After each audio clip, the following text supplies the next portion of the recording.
change up. Why you make it free, arrange up? Me see it from me looking at the morning mirror. Know you want to the new vehicle. Seriously, you never want a new people. Want to keep a circle small, just few people. Now me see a different side, you're the true evil. Seriously, you love peace and you never love war. Every day me say you get up hollow point steeple. You forget the wisdom, the high reason. Money make you straight from the right season of life. Why you make money, do you? Miss Carol, can you hear me, Miss Carol? Turn up a little more, my dear. Turn it up. Turn it up, up, up, up. All right, I think you know how I like to hear you nice and loud. Yes, woo! Oh. Over here. We are live. Listen, I don't know what was in your cup today. No, we're gonna talk about that. Oh yes. Check my email. Check the email. We is gonna talk about that. You know, I can't wait. Girl, I love this song by Lexicon. It's a Jamaican artist. Ah. Called Money in the Mirror. About your friends and when you met money. Ah. All that good stuff. I think we all know how that goes. Yeah. Yes. We do. So welcome people. We are on Facebook Live. We are on Facebook Live. Live. Barely make it today. Oh man. Child. But we're here. Yeah. Good. Happy Monday. Let's connect peeps. Happy Monday. Happy. And thank you for joining us today. Mondays are tough. Let me tell you. Yeah, it's tough. It is tough. So, as I said, I barely made it. Barely made it. But by the grace of God, hallelujah. Yes. What a weekend it was. Tell me about it. So before I get into my exciting weekend. With the man, you play with drop, man. Listen, can you let me do my thing? Okay, my love. All right. Do your thing. Thank you very much. So tell me what happened this weekend? Up north. What's happening up north? What happened up north this weekend? Girl, the same old. Just working and people, I'm sure everybody is tired of hearing me say this, but I keep saying it because when you have kids, you spend a lot of time focusing on their needs and what's happening in their world, and it's back to school time. Yes. So that was really, really busy with all the back to school stuff. And then for whatever reason, she got sick. She couldn't even make it to school today. Wow. So yeah, it's like, yeah, isn't that fun? She hasn't been sick in forever and a day. Right. And they go back to school for just a couple half days last week. And boom, she's sick already. It's like, wait a minute. What, she had the flu? I don't know. It seems like those symptoms seem like the flu or cold or something. So I already jumped on it, started giving her, stuff to take, just to kind of combat all of that stuff early. Because I'm like, listen, you're getting out of this house and you're going to school. Right.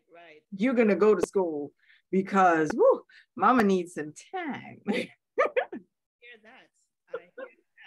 Mama needs some time. Okay. So all of us mamas, you all know how this goes. Listen, you all know what I'm saying because you've been there.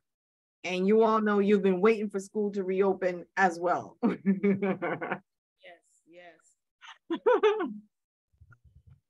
So, okay. Well, that's laid back compared to my My weekend. Yes. You know, turn up your volume a little bit more because mine book and I can't hear you that well. So I'd love to hear you loud and clear because I want to hear all of the juicy, but before you do your weekend, man, you have to start up with thing. Carol, can you like give me a break? Like seriously? Give me a break, man. Give me a chance. Can we just do this?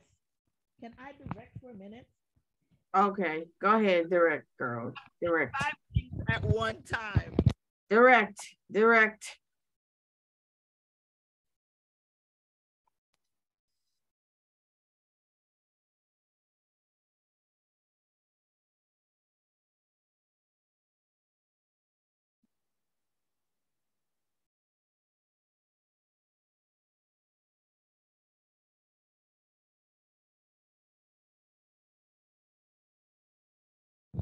You hearing me now? Oh, now I hear you. I'm here. I was wondering what happened to you. I'm cussing you and you're not hearing my cussing. Oh, I'm not hearing nothing.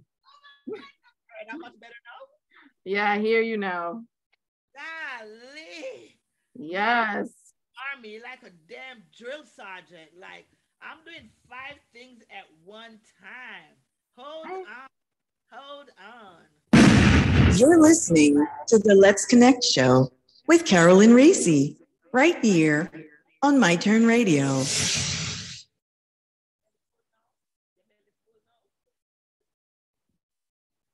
Yes. Carol and Reese are in the building.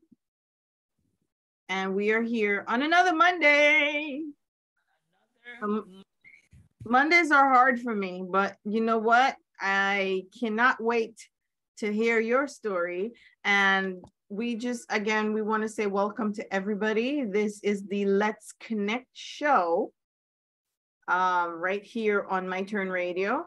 We usually do this on Mondays from 6 p.m. to 8 p.m. Eastern Standard Time on myturnradio.com, or you can pop onto our Facebook Live, our Let's Connect Facebook Live page if you want to see us. And you can actually see us and interact with us, chat with us, send us your comments, questions, whatever you want to say, but join us. And then after we're done, we're going to be posting this show on our YouTube channel as well. And, you know, if you're not sure where to see all that info, check out our IG page or Instagram page, and you will get all the info there. All right. Yes. So I just gave you a quick lowdown on where to find us. Yes. Everybody. Yes, my dear. Hold on. So my weekend started with Friday nights. Wait a minute. Okay. I don't know if I'm ready. A drink. No, I don't know if I'm ready. You may, yeah, you may need a drink because Condra was. Thank you so much for introducing me to Condra. I absolutely love her. Okay. Yeah. Let me tell you something. We started Friday nights with our sip and paint at the paint bar. Okay. We did more sipping than painting. That's what I'm waiting to hear because I know. My painting, every sip and paint that I do, I'm getting better. Let me just say that. You're getting better with what? The sipping or the painting? Because I'm pretty sure you're already a pro at the sipping. A PhD in sipping, okay? Exactly. So, okay. But yeah. So we did our sip and paint. It was very nice. Condra rolled. She came through, you know, and we had so much fun, and you know, that was Friday. Saturday, we had our taping for the Kicking It with Reese YouTube show. So we did the filming Saturday, and it's gonna drop next week. Child. Oh. Girl, let me tell you, doing a radio show versus a TV like in the face with it. And this was like a video guy came in with the lights and all of that. Really? You're doing it big, Reese? Okay. Yeah, I wanted it to be like, yeah. And Hunty, when I tell you, it was off the chain. As usual, you know, I'm crazy and have my crazy piece, but Conjo was there to balance everything off. And it was just, it was awesome. And we had food and alcohol and guests. Shelly Ann was there. Oh, Shelly! And her sister came by. Nadine was there. She came on our show before. Nadine was there. And Kendra brought her friend Camille. And then it was just nice. And then my friend called, her name was Tenny. Crazy. Crazier than me. Wow. So it was nice. Kim was there. She was on the panel with Conja, my friend. It was really nice. Everybody was like, oh, when is the next taping? Yeah. Yeah, I'm waiting for that. So I said, let me not say anything because I don't want you yelling at me saying I should wait. So I'm waiting for the info. When is the next taping? The next taping is next month. So if anybody is in the local area and they want to drop by while we're doing it, they're more than happy to do that because it's just a little vibe. You understand? I met a man today, just to tell you how friendly and whatever. So he came to do an installation in my house. Okay. By the time he was leaving, he was like, Reese, I want to be on your next show. Oh, yeah, because I was telling him about the show and whatever. He was like, whoa, that sounds like fun. He was like, yep, gave him the time, he's coming. Nice. Yes. Nice. Yes. So it was just awesome. Oh, but that's good. What happened was now, after all that excitement, yesterday I woke up with a terrible headache. When I tell you it's not a hangover because I drink my normal stuff. It wasn't, I think because I didn't eat. I didn't eat before and the whole excitement and running around and, you know, all of the girl, I was in the bed. I literally got better this morning around 10 o'clock. Oh. Carol, when I tell you I felt like I was going to die. Well, you know what, too? I can't lie to you. I've had, now that you mention it, I've had some of those busting headaches is what I usually call them, my busting headaches in the past couple of days. And I don't know if it's the changing of the season and the weather or whatever that adds to it. But when I tell you, I felt like my head was falling off. It was just going to explode. I've been having those in the past couple of days myself. So I felt like I was literally going to die. I was throwing up. Me too. I threw up a couple of days ago after I ate something. I'm like, I haven't thrown up in years. I couldn't eat. I had my son make a piece of toast, 2 bites, and that was it.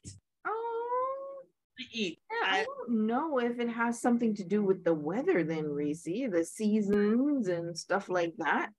Girl, I'm on the intermittent, what I call it, intermittent. You're on intermittent fasting? As intermittent as it can be, I am on it. So I don't know if, as I said, I wasn't eating before and then I started drinking, but I was eating little things here and there, but I didn't have a full meal, right? So I don't know if that all played in it, but girl, I thought I was gonna die. I was like, thank God I made my will, I have insurance. Oh my goodness, was it that bad? So one of the time my son was like, Mommy, do you need me to take you to the hospital? Yeah, I was crying. And you know, when you're crying, your head is gonna hurt you more. The only time that it didn't hurt me was when I was sleeping. Oh man. Yeah.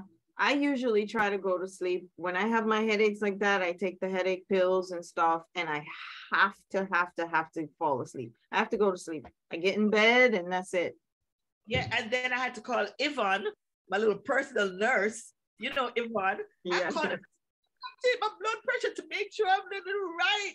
And And she told me, Oh, yeah, I was really, yep. oh, well, you know, and you don't know what caused it. I don't know.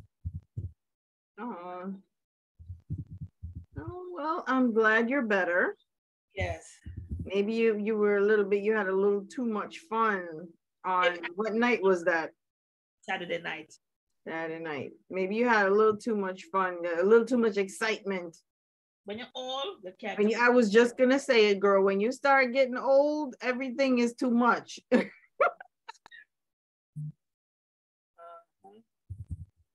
So Everything is too much, but I cannot wait for the show. So basically, that was the pre-taping. right. Yeah, that was the taping rather, not the pre-taping, but the taping. Okay. So yeah. Beware. Girl. Mm. Beware. Is there any more info you can tell us about it? Yeah, I What mean, can we expect? What's the topic? really? No topic or just anything? No, girl, I'm telling you, because the topic is the power. Should we even talk about this topic on the show, or this is not this kind of show? I'm cleaning up one of the topics. the power of the lady part. Oh, okay. Poor Kendra. Remember and Kendra not dead? So I call it Lady V. The power of the Lady V. And Kendra, you've got to call me now. I need to know. I need the real deets. Other topic was Jamaican men versus American men. Okay, in what sense? That's relationship, just being with a Jamaican man versus being with a Jamaican man. Okay. Yes, it was. Who did you have representing that topic? Or y'all just we had vibing? You were just vibing, but we had our male guest. Oh, Chef. You had a male guest. Okay. Girl, I met him on Tuesday. He was on my show Saturday. What? What? Wait a minute. I thought you said you hung up your cougar thing. Oh, but listen here. It's Condra's fault. Because Condra invited me to her launch. I went to Condra's business launch, met Chef Jay. And by the time we were done that evening, Chef Jay and I were BFFs. Oh my goodness. What's his name? Chef Jay. Chef Jay. And I tell you that the food was off the chain, that he brought in some. Oh, now I'm jealous. He had curry. He brought curry chicken egg rolls. Curry chicken egg rolls. Curry chicken egg rolls. Cheesecake egg rolls. Cheesecake egg rolls. And I don't know about that one. It was, trust me, it was good. It was good. I was Is that the name of it, or are you just calling it that because it looks like an egg roll? No. Hey girl, are you just make up that name? Like, oh yeah, try it. Or is it one of them things that they put the cheesecake and they roll it all fancy and y'all call it egg roll? You know, you're really, you're trying me. I'm gonna show you a picture of it. Well, I'm jealous that I could not get any of this amazing stuff. So yes, I'm hating on it. Yeah. Don't hate. I'm hating on it because I didn't get any of this stuff. I didn't really know all the details of what was happening either, because I was left out of the fun. Notice I'm saying fun because I'm being kind. Yeah, whatever. Yeah, you need to live down here. I know, I'm too far away.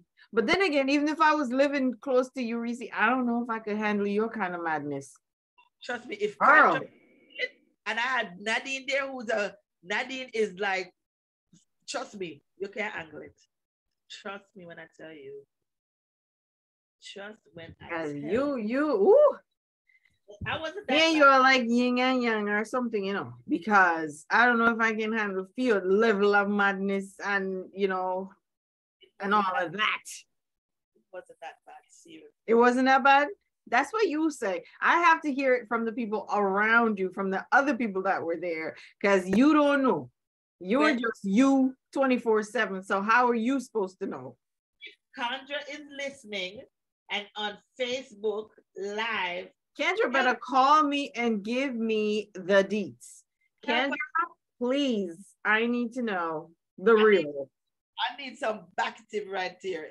I need to know the real, Kendra. Yes. And I'm not playing. I'm not joking. I need the real. Tell you, man, it was. I'm trying to. Kendra said, "Oh, she survived." See, Kendra joined us. Oh, okay. She said, "I survived." Oh yeah, she said she's gonna call me to you better because I need the details. She's because Kendra is kind of like me, so I'm like, wait a minute, I want to know what's the real, Kendra. Did you survive? Wait a minute. She survived. She said she survived. Yeah.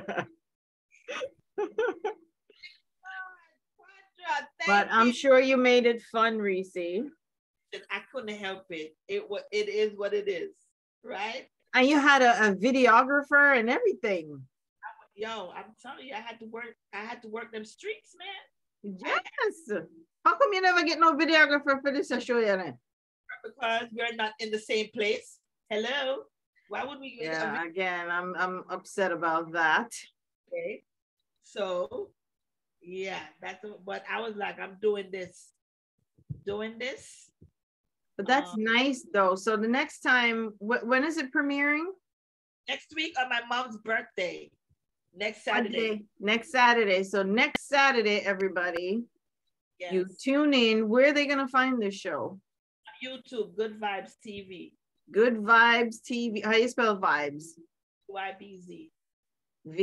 See, I'm here pushing this thing for you, and I feel like I'm pulling teeth. As you should. As you should. Pull your teeth to promote your show. I'm like, why am I pulling your teeth? Come on, girl, give up the details.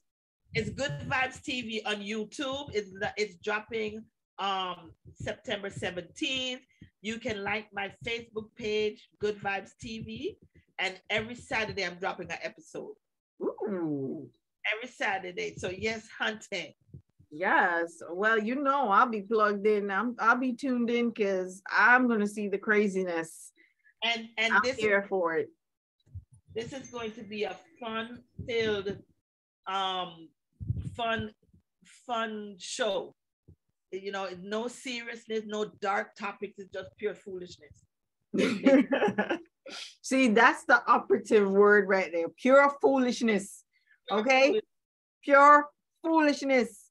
And that's good, because when you're after a hard week and you're working and you get the seriousness and all the other stuff, like we bring a lot of serious topics on this show because that's the platform that we're on.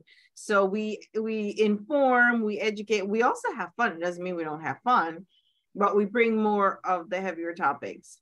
Right. So when y'all done with your week of stress and all of that, you turn to Kicking It with Reese on Vibes. On the Good Vibes TV. All you can hear is the foolishness. Okay? Yes. So drain all of that heavy weight away from the week and just tune into the foolishness. I'm ready for some foolishness. Yes, and that you will get, and Kendra will confirm that too. So, all right, girl. Yes, I'll be tuned in. You know, I'll be checking it out. Yes. Hold on. Something urgent came in.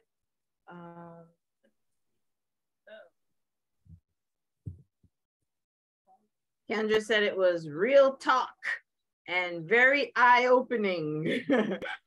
Kendra, girl, I don't know what was so eye-opening, but I will be tuning in because I want my eyes open too. Kendra came in with her soft talking.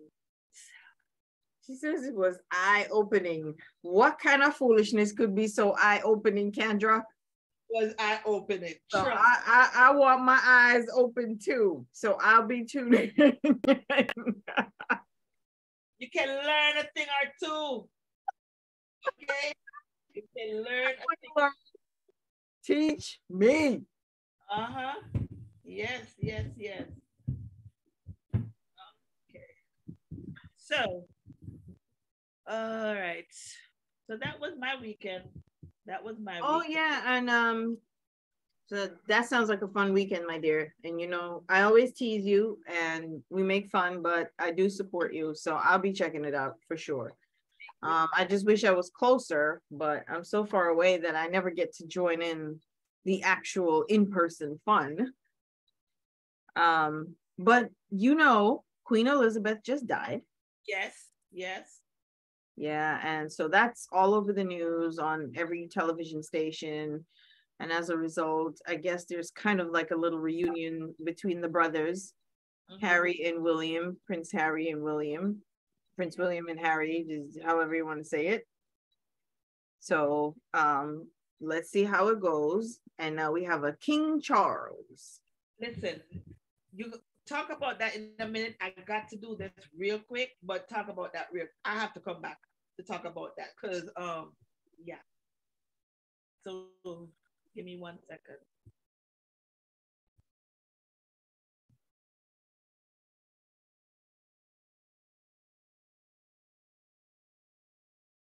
So Reese said, give her 1 second. I don't know what she's doing, but she has taken a break. She just popped off to do something urgent.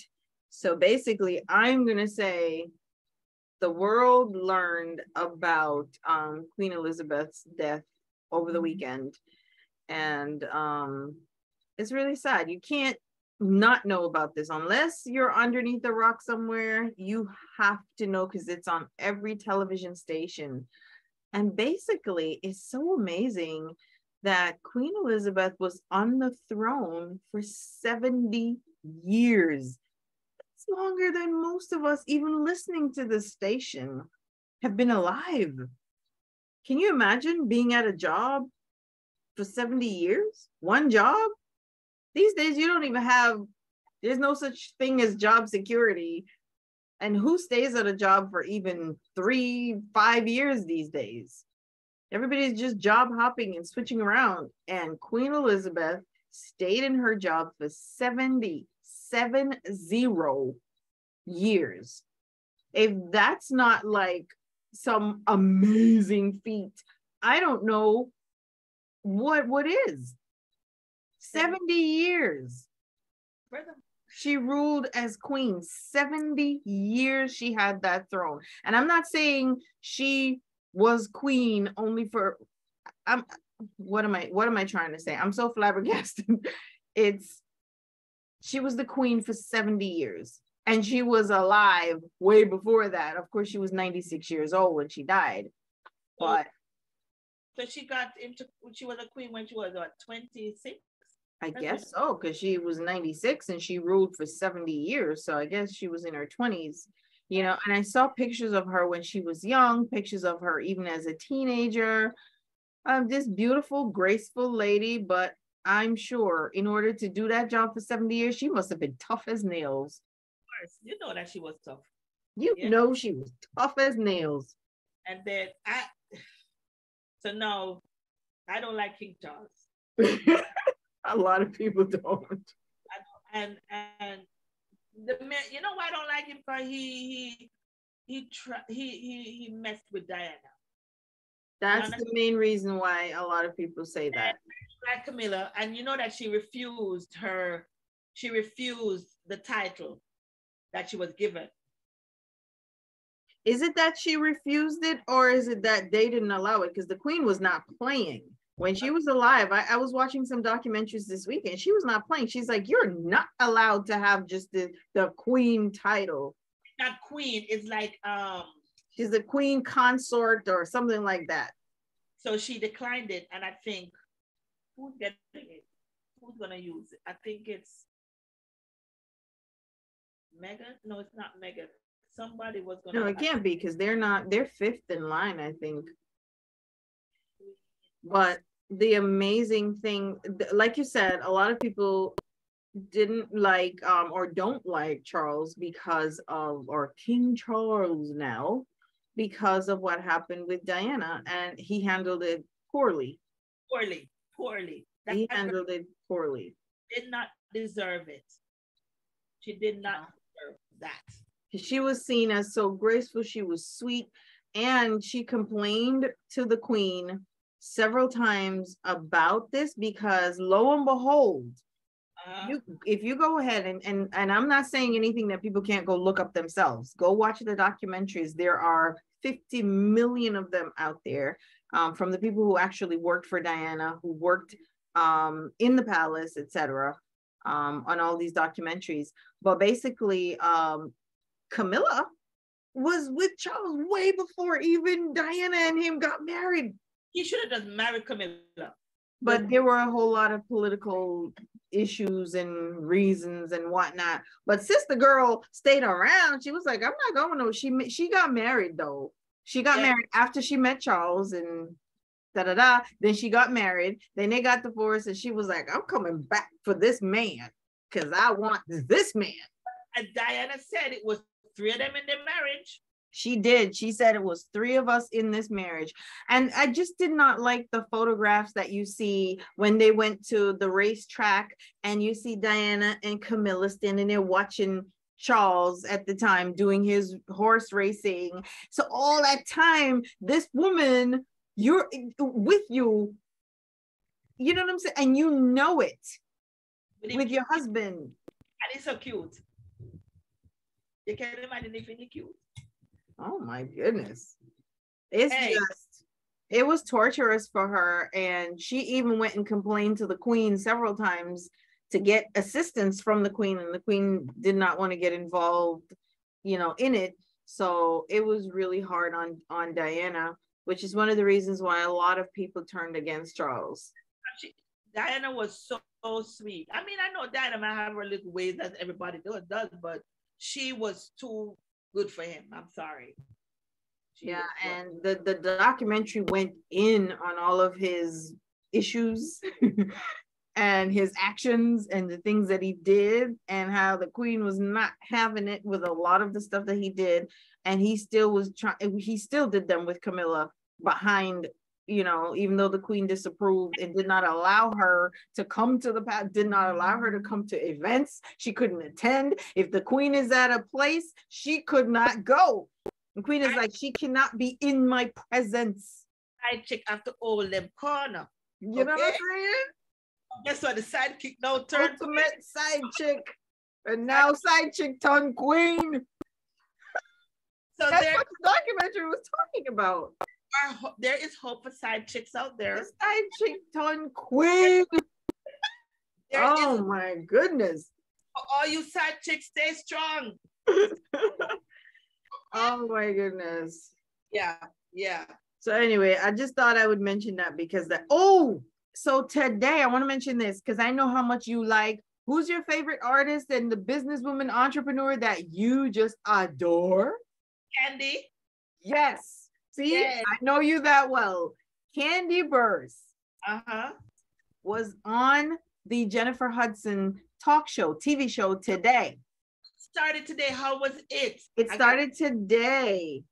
Yes. And Jennifer Hudson turned 41 today, and her show started today. Okay. So she got 2 gifts. Okay. Well, multiple gifts, but those are 2 major gifts that she got. But Kandi Burruss was on her show today, and I didn't even realize. I know how much you love Kandi, but I didn't realize even the extent of Kandi's entrepreneurial spirit.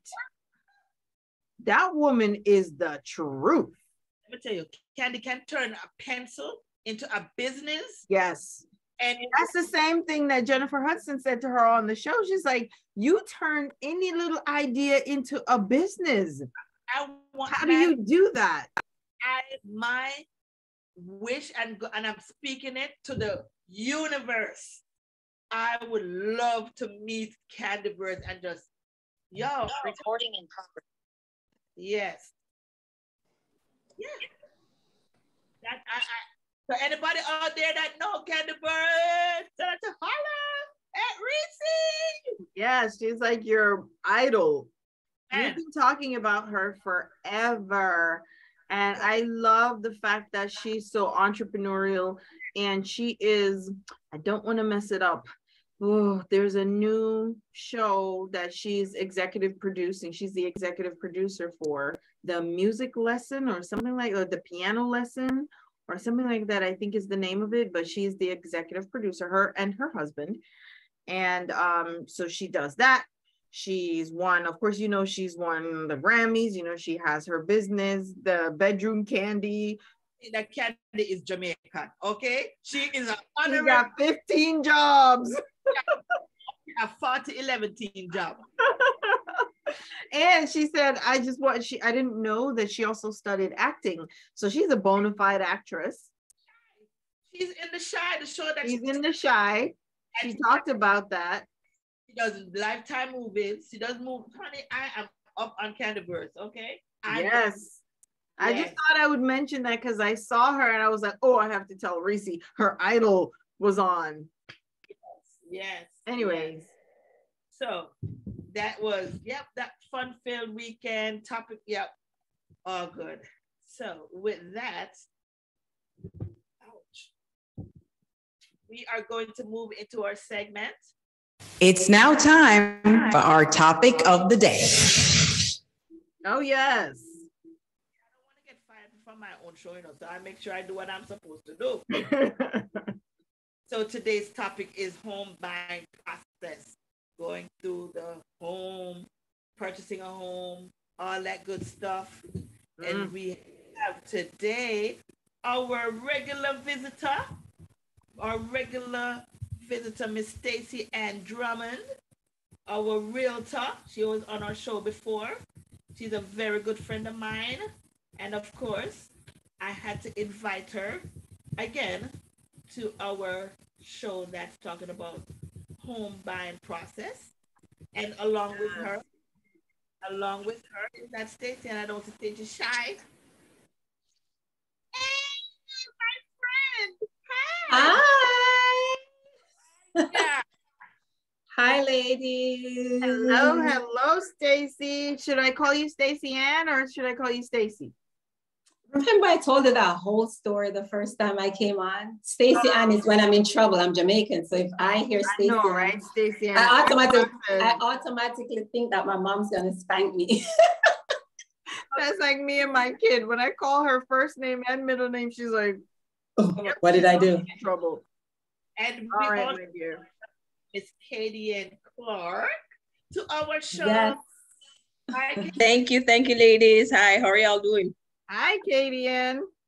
so before, I don't know if Stacey warned you, but on this show, anything can happen. I am girl in the back. Always try to pass it, so you never know what happens on the show. Okay. Thank you. Here for it, Andrea. Katie Ann doesn't back down from anything. I have to put that disclaimer in, okay? Yes. Right. Yes. Right. So today, as I was your people, we're talking about the home buying process and what needs to be done, how to go, go through the process, especially if you're a first-time homeowner and all that good stuff.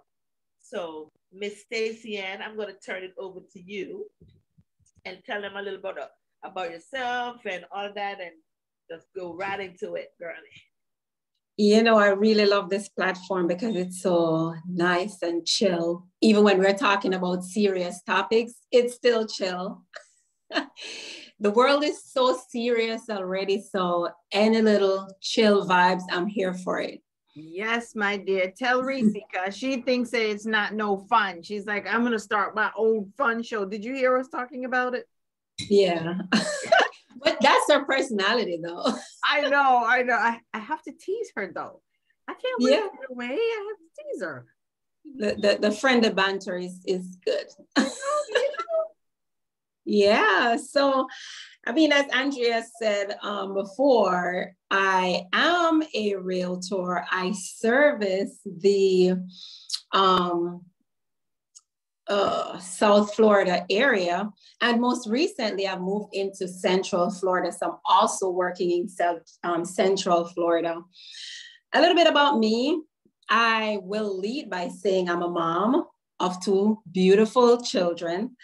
And I love, love, love, love, love people. Every single job that I've ever worked in was servicing people, just serving. I was a classroom teacher for years. And then afterwards, I moved into human resources. And now I'm in real estate, and I absolutely love what I do. I'm a Jamaican native. If you didn't know, now you know. Yes, now you know. Listeners. Yes, if the accent didn't give it away, let me just confirm. That's right. And yeah, she got her flag, see? Always. Where's the flag? Waving the flag. Right. We represent everywhere we go. Yeah, so basically I love everything about just working with people. And there are various things that I'm like working on currently just to reach more people. And I'm an educator at heart. I love to develop. If you work with me as a realtor, you leave the process understanding everything, because it's natural for me to develop others, right? So that's just a little bit about me. And as we go further, of course, I'll delve into the real estate process and what's going on in the market and so on. Yes, that's amazing. Thank you. We also have the wonderful Miss Katie Ann Clark. Thank you. Thank you. Tell us a little about yourself, and then we'll jump into a whole mishmash of discussion. Well, thank you very much, ladies. The little bit that I was hearing from, I like the vibe. Right? Yes, nice. I like the vibe. Thank you very much, Stacey, for including me on this. You know, you're a sister from another mother. So, but my name is Katie Ann Clark. I am a Jamaican native. Yes. Reese, look, she have our flag. Right? Born and raised in Kingston. And I've been in South Florida, the only state that I've actually lived in. I've been in South Florida 9 years from October of this year. And I've always been in customer service. So again, just like Stacey, I enjoy relating with people. I love pouring into people. I am an addict of learning new things. So as I learn, I share. Right now, I am a bookkeeper by day and a boss bookkeeper by night because I have my own bookkeeping firm. Oh, well, so you know, I'm all about my money. That's right. My money. Right. So, you know, right. And I am here to share one particular important component of the first-time homeowner process, or just home buying process, is credit. And that is something that I stumbled on. I'm still on my journey, but I stumbled on that and I dived into it, found out more about this whole phenomenon called financial literacy. So I promote myself as an advocate of credit, because if you come to this country looking for the American dream, if you don't have the key called credit, boy, all doors are locked for you. So, you know, we're gonna jump into that a little bit, because you hit the nail on the head. Reese, you are, we don't get sound from you. Can you hear me? Now we hear you. Let me tell you, I got to put this in. When people coming from another country, in the immigration packet, them need to have a credit, something in there, let them know this is Thank you. Yeah, they need to warn people about this credit thing. So I'm going to advocate for them to put it in the immigration paperwork when they get yes. And that's a nice segue. That's a nice segue, because I also want to tell you, though I have a for-profit business, I also recently launched a non-profit business, which is really catered to providing financial literacy and life skill training to particularly Jamaican immigrants, but Caribbean immigrants on a whole. And a part of that was the whole fact of, yes, you have that packet where you're in the line, everybody know when immigration come out and cubicle and escort you to the back room to process your paperwork, right? Mm-hmm. But there is no information of such. of value and of substance, of guiding you on what this financial road is gonna look like. Any which way you turn, you're gonna have to deal with credit. So yeah, that's me. Welcome to the stress and being in debt. Welcome to America. I'm telling you. And then, everybody feel like, even from back home, we all hear about it's the land of this and milk and honey and all this nonsense, that you hear. So many people, they take that to heart and they think, oh, you're just gonna, you got $10 in your pocket, go ahead and spend it. Yeah. And here's a credit card, go ahead and take $100,000 on it. Yeah. Max it out and buy everything you want because you got the money, go ahead, use it. Exactly. And then you learn later on that, oh my Lord, you learn the hard way. You can't get out of it. So we're going to talk about that a little, and I'm so glad that you mentioned that, because that we talk about that on the show as well. We had another episode that we talked about all of that in terms of credit and financial literacy and stuff like that, but you can never talk about it enough. Never. Right. Yeah, you can never talk about it enough.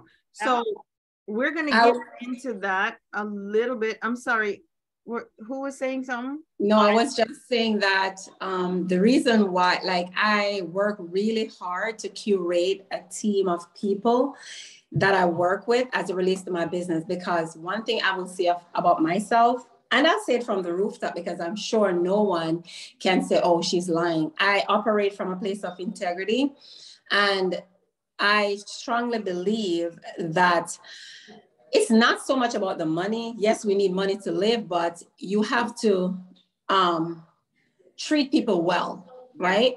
And the reason why I work with Kadian is because she literally operates from the same place, and she genuinely want to help. Like, this girl dish out information. Like, every single time I have a call with them, I walk away with something, and just to touch on the credit bit, and I'm a realtor, and for anyone listening and for you guys as well, one of the key components of buying a home is your credit. I know people who make close to 100,000 who cannot buy a home because they don't have the credit. Wow. And I have benefited from her and her advice. My credit was at 620, and most times buyers will say, hey, but that's okay.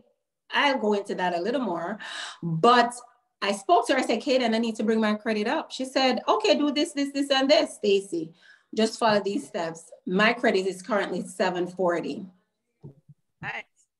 All right. So it can happen. You just have to be diligent. And if you truly want something, you work towards it, whatever it takes, right? So just to add that to what Kadian said, I call her for everything. I'm like, Kadian, do you know this? She's like, oh yeah. Or if she's like, oh, you know what, you could reach out to this person, that's my resource person right there, right, Kadian?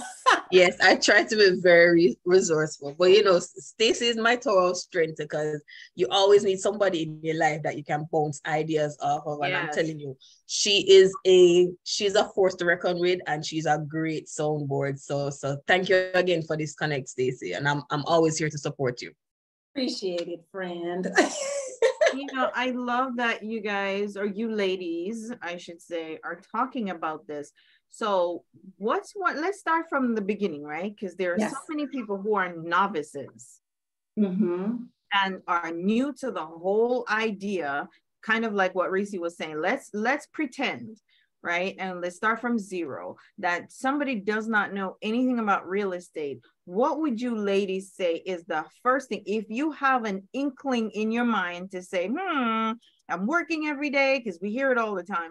I'm working, and I still live in an apartment, but I would like to buy a house. What's the beginning stages? What do you do first? Okay. And any one of you can take that and start. All right. So what I will say is that first and foremost, most of us are either in that situation or we were in that situation. I was in that position before I started doing real estate. I was of the impression that you have to be of a certain, I thought home ownership was impossible. I thought, you know, like in order for me to ever purchase a home, I would have to be making X amount of money, and it's just so far-fetched, right? Until I became a realtor, did I understand truly that anyone can purchase a home. You can purchase a home. I recently purchased a home. To God be the glory. Wow, that's great. and that was a dream come true for me. One I've harbored. Andrea, I've spoken about it. Kaden, you know, I've spoken about it a lot. Like that was a dream for me, but it seems so far-fetched. How do you get from not knowing what to do to the place where your realtor is handing you your keys? Yeah. All right. So the first step is to get the necessary information. Now, I meet so many people who say to me, yes, I'm preparing to buy a home. What are you, and my question to them is always, what are you doing to prepare? Oh, I'm building my credit, I'm saving, but guess what? You're doing this blindly. Right. The first step that one should take when considering home purchase is to reach out to a real estate professional. Oh. So in most cases, they will reach out to the realtor. Of course, the realtor will now align them with a mortgage broker, because that is literally the first step. So when they go to the mortgage broker will now ask them these very intricate questions. How much do you make? And this we refer to as a pre-qualification, right? Pre-qualification means that it's just verbal. Andrea, how much do you make monthly or annually? What is your credit score? How much do you pay on your credit cards? Do you have a car payment? Do you work a job where you get a W-2 or a 1099? All these questions are very critical in helping this mortgage broker to understand what your financial health looks like. So, and I always say to them, just the same way you go to the doctor and you never lie, when you go to your mortgage broker, don't lie. Tell them the truth. Say to them, I make $50,000 per year. I pay $100 per month on my Capital One. I pay $500 on my car payment. I hold this much in student loans. Tell them, right? Now they're going to create a profile for you. They'll say to you, what type of home are you thinking about buying? You're like, oh, a single family home. We know as real estate professionals that a single family home costs a certain amount. And from there, they will, once they create this profile for you, they will guide you to say, all right, if you're 1099, you have to file a certain way. Don't write off everything. Most people love to do that. 1099 means that you're self-employed or you're a contractor or whatever it may be. You pay your own taxes. We like to write everything off. We're like, oh, we're writing off the gas. And Kaden always will talk about this as well, because she's in that field. She'll say, you're writing off the gas, you're writing this off, you're writing that off. Yes, you're writing it off, but how that looks to the mortgage broker is that you didn't make that much money, because all the money you made went back into your what's that word, Kaden? Chime in. Where you used to buy your cost of living. For want of a better term, it has been a long day and I forgot, but it's like you use all the money that you've earned to live. So right. How much of that can you use to pay your mortgage? You understand? So that's kind of like the first step that you would take is to go to your mortgage broker and give them everything. Explain to them what your financial situation looks like, and then they'll create a profile for you.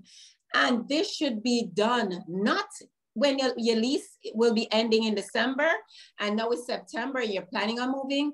This should be done 2 years prior to purchasing. Oh, because that was going to be one of my questions, to say, how far in advance do you do that? Because I thought you had to save up money first before you even get to a mortgage person. No. So you see, that's the misconception, because saving is a part of the process. So if you intend on buying, you should be putting away some of your money. And when I say putting away some of your money, we're Jamaicans, we don't want no money in a shoebox under the bed, because that can't go to closing. All right. It has to be in your bank account because the underwriter will ask for 2 months bank statement to show that you didn't just go and deposit 50,000 in your account because of different fraud and money laundering and different things. So if you are thinking about buying, you are right. The first thing you're going to do is to start saving. Yes, but it's most important too, or just as equally important, is to at least 2 years prior, talk to someone and a mortgage professional and say, hey, I'm thinking about buying, and they will guide you. So you'll be prepared when you get to that mark, when you will be purchasing, you already have everything in place, you know? A lot of people, they have to say, all right, so file your taxes this year or go amend, there's so many different things that they have to do. So preparation is key. Awesome. Do you have anything to add to that, KDN? No, because she's the real estate expert, you know. So I jump in when she call me. Credit, okay, present miss. Okay. And that is the next part. Yes. Got you. Oh, okay. All right. That's important.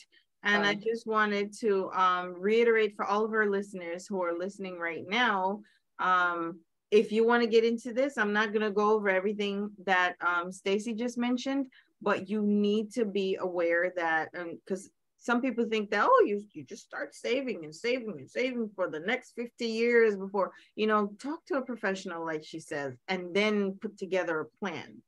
And then they will help you figure out, based on your plan, I guess, yes, how much you need to save, how fast you need to do it, your time frame, and all of that stuff. Well said. Exactly. And when I would also like to add that,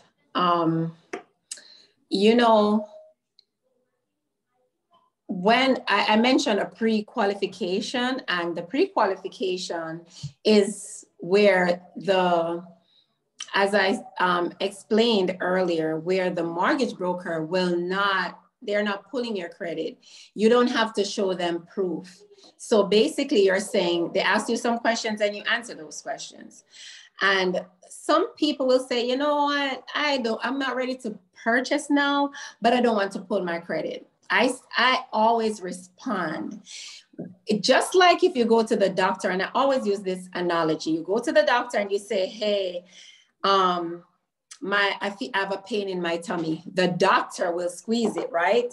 To check to feel if there's anything abnormal there. Mm-hmm. It's the same way the mortgage broker needs to pull the credit now, to look at it, to see, okay, there was this delinquency on there, or whatever it may be on your credit that you need to start working on now, because just that what is it that you do when there's something on there that you don't want, Katie? And what is it called? The process is called disputing. Mm-hmm. So a dispute, disputing is good and fine, but guess what? When the mortgage broker when the mortgage broker pulled, and some people do it, go on undisputed and they take it out, but guess what? When that underwriter pulls your file, they're going to see that dispute, and that dispute is negative. So it has to be deleted off. If that mortgage broker pulls your credit and sees that dispute, they'll go ahead and remove it. Go start the process of removing it, or they'll refer you to Acadian to get that off your credit. So back to what I was saying prior, it's good to do that pre-qualification in the initial stages, but in order to get like a true picture of what your financial situation looks like, they will need your W-2s. They will need your tax transcripts.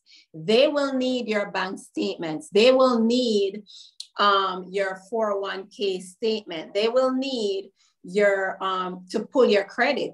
And that's when they will curate a plan for you to say, they will kind of stimulate it and to say, okay, if you get to this and you do this and you do that, you pay off this, you pay off that, you get these taken off your credit, then you will now be at the place where you need to be in the next 6 months. Unfortunately, I don't have the necessary tools to do that.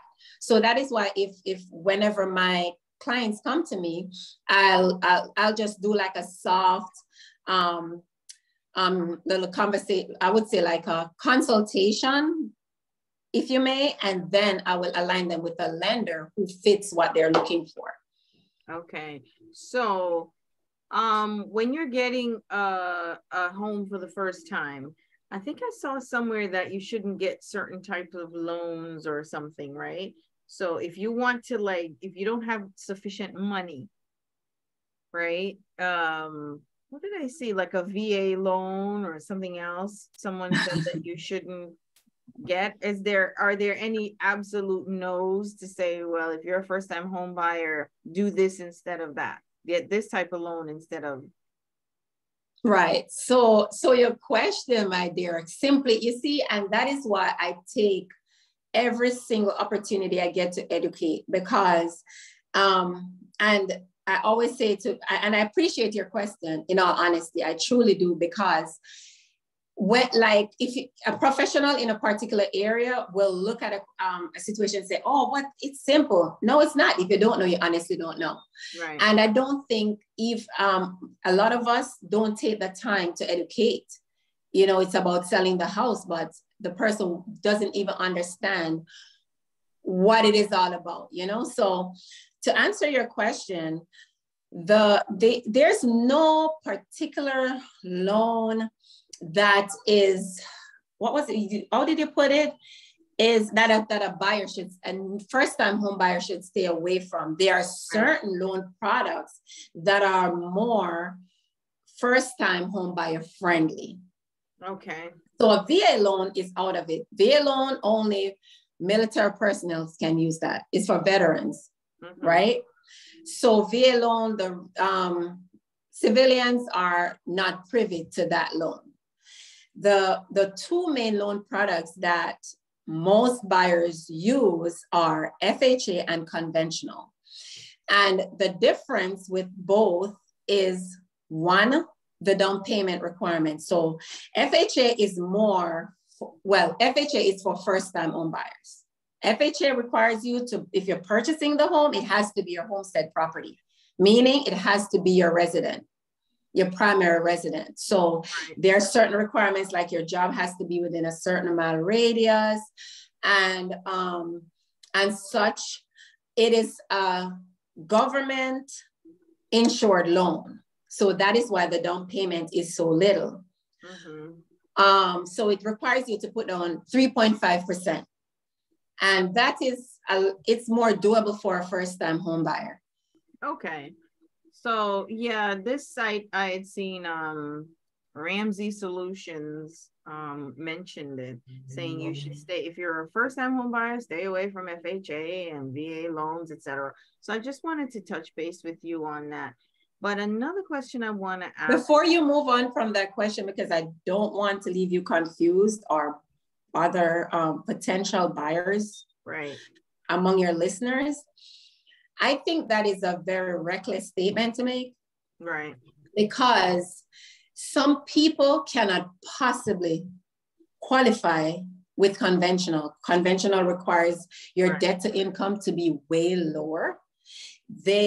Conventional requires you to put down more, right? And not everyone is able to do that. Of course, the thing with conventional that is more beneficial to buyers is that there's an insurance attached to your mortgage.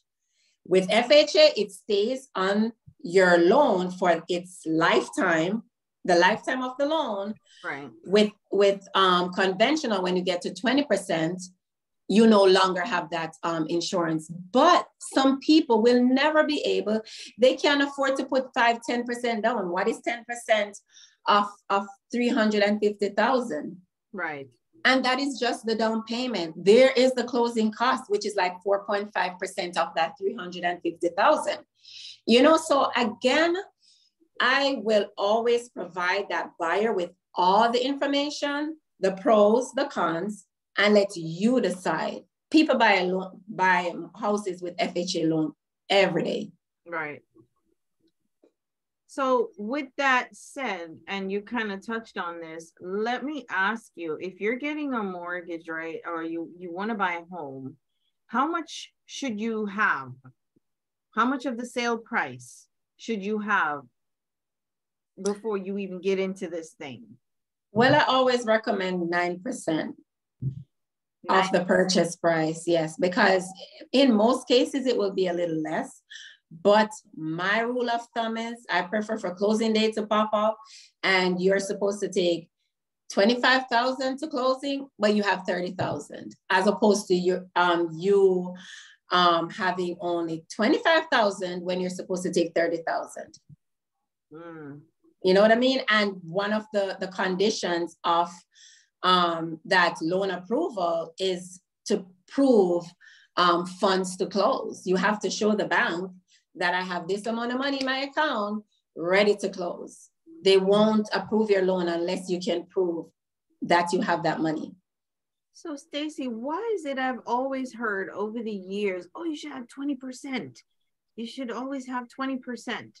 What is that number? I mean, I'm so excited that you said 9% as opposed to 20%, because if you're buying a house that, I don't know, whatever, $350,000 or $500,000, let's say, you know, especially up north here, every house is like 500,000 and up. You can't get anything less than that, you know, so you've got to have 20% of that, but you said 9%. So, wow. Yeah, and then again, that is based on you either going FHA, which requires 3.5, a minimum of 3.5 with 4.5% closing cost, or a 5% with conventional and a 4.5% closing cost, you know?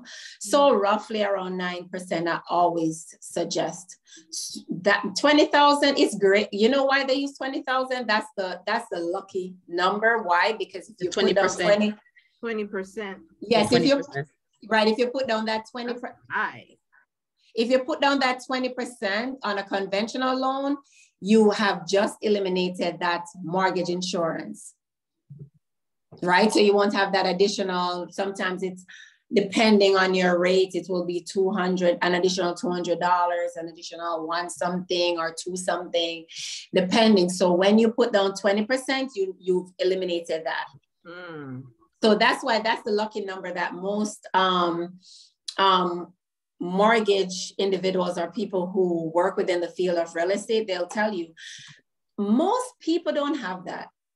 And I will not put that out there. You know, I would prefer to prepare my buyer and say, hey, get your debt down, get your credit up. And I'll ask Kadian to just, because that's one of the most important factors in the home buying process. It will determine your interest rate, which determines your monthly payment, right? There's a major difference in the amount you pay each month based on your interest rate. Shocker, 3/4 of your money that you pay each month goes in interest. It doesn't go towards your principal, it goes into the interest. So think of it this way. If you have a great credit score, you get a lower interest rate, which now impact or it makes your monthly payment less. Yes. So the 20% that they're throwing out there, that's just the number where that will eliminate that PMI, that mortgage insurance that is attached to the loan. So yeah. Wow, that's interesting. Mm-hmm. Okay. So then now you want to buy a house, right? Mm-hmm. What's the credit score now? So let's jump into the credit as you mentioned it, right? And let's chat about that a little bit more, because I want our listeners, Kadian, to really get a good understanding here, you know, so they can feel a little bit more comfortable. So what is the credit score really ideally that you would say that they should have and above? Okay, so I'm going to tell you what I've seen circulated now. No, let me tell you what it is. Go ahead, Stacey. Let me tell you what it is. It's for FHA, it's 580, but I always recommend at least a 620. And for conventional, it's 620, but I always recommend at least a 640. Why? Simple mathematics. You need 580 to be pre-approved, right? To qualify. They pull your credit. What happens when your credit get pulled, Kadian? It takes a little dive. It takes a little dive. You no longer qualify. Oh. If you're on the brink and they pull it, it takes a little dive. And something should happen, boom. It's no longer 580. It's no 575, whatever it may be, 75. I always say to my FHA buyers, I have at least a 620, right? At least. My conventional buyers, I always say at least a 650. Okay. No, if you that can was going to be the question that I asked, because I hear that every time they run your credit, of course, like Kadian said, your credit score takes a dive. Right. Yeah. Right. So all right, Kadian, chime in, Mama. Out there who are listening to this right now, just remember that. So if you're happy and you worked hard and you're on the cusp, you just got to that level, know that once your credit is run, it's going to take a nosedive down some more. So now you no longer qualify. So you want to work to get above the threshold.